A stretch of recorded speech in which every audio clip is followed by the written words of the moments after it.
E aí, com essa tese, eles não precisam de provas. Eles vão encaixando tudo lá dentro. E eu só quero que eles provem uma coisa, uma única coisa. Não precisa provar duas, uma única coisa. Sabe? Eles estão há 3 anos infernizando a minha vida. Não há 3, há 40. Não, estão há 40, mas há 3 anos na Operação Lava Jato. Ou seja, aí eu estou muito tranquilo. Tem vários inquéritos ainda em andamento, porque agora eles são refém do compromisso que eles fizeram com determinados setores dos meios de comunicação. Tá? Eles construíram uma história, essa história foi comprada ou foi vendida pelos meios de comunicação, e eles agora têm que encontrar uma saída, uma rota de fuga, ou seja, como é que eles podem sair desse processo dizendo que o Lula é inocente? Porque eles já mentiram durante 3 anos. Sabe, eu levei 73 testemunhas, o Moro não levou a sério nenhuma delas. O que ele pegou como base? O jornal o Globo. Sabe, então, eu fui uma pessoa que fiz uma reforma no Judiciário, foi no meu governo que a gente criou o Conselho de Defesa, o Conselho Nacional do Ministério Público, foi no meu governo que a gente criou o Conselho Nacional de Justiça.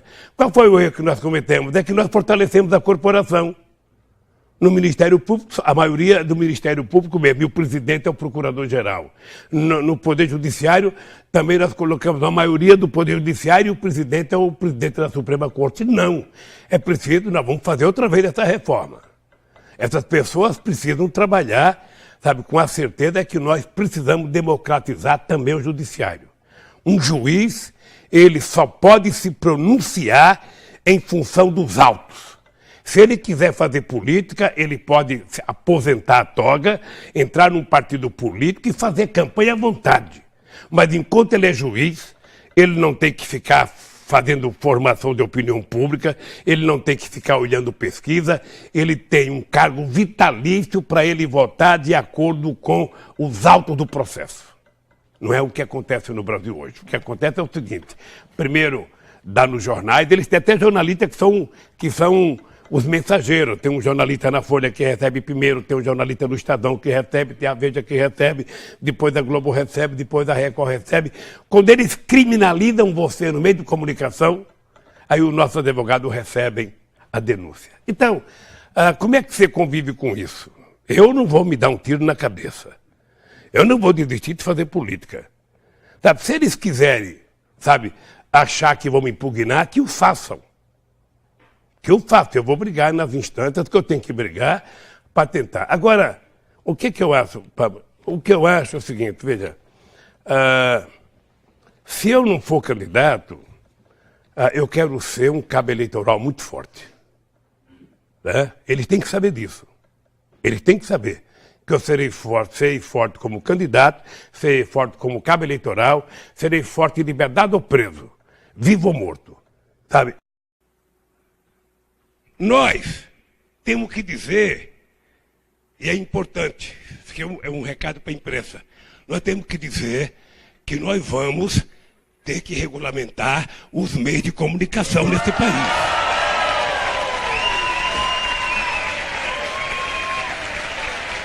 Ok?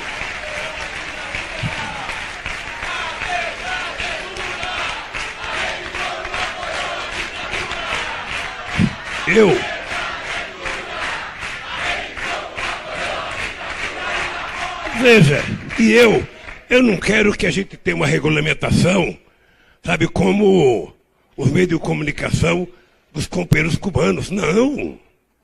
Nem dos companheiros chineses, não. Eu quero uma regulamentação tipo Inglaterra. Tipo uma coisa que nem está na nossa Constituição.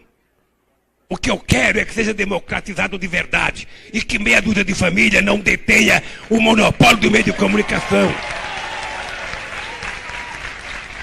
E eles têm que saber disso. Eles têm que saber. Porque eu sei o que eu estou passando. Eu sei a quantidade de mentiras contadas a meu respeito 24 horas por dia, de segunda a domingo. Eu sei. E não tenho ficado...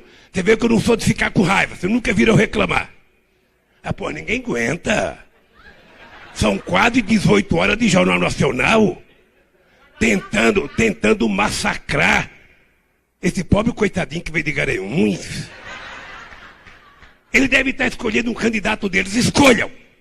Porque se eu for candidato, eu quero orgulhosamente dizer: derrotei o candidato da Globo. Quero que eles falem.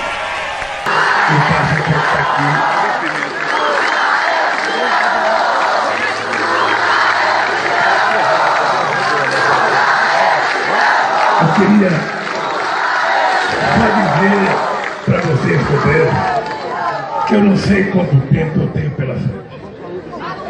Mas eu quero dizer para vocês o seguinte: podem ter certeza que na minha idade é difícil a gente mudar ou ter medo. Eu quero dizer para vocês, se eu tiver 20 anos ou tiver 1 minuto, será delicado para a gente recuperar a democracia e para fazer o povo pobre ter direito de comer 3 vezes ao dia, ter direito a trabalhar e ter direito. Por isso, companheiros, eu vou dar um beijo na Dilma e vocês sintam que eu estou beijando todos os homens e mulheres aqui. Um abraço, companheiros, e vamos lutar para recuperar a indústria naval brasileira.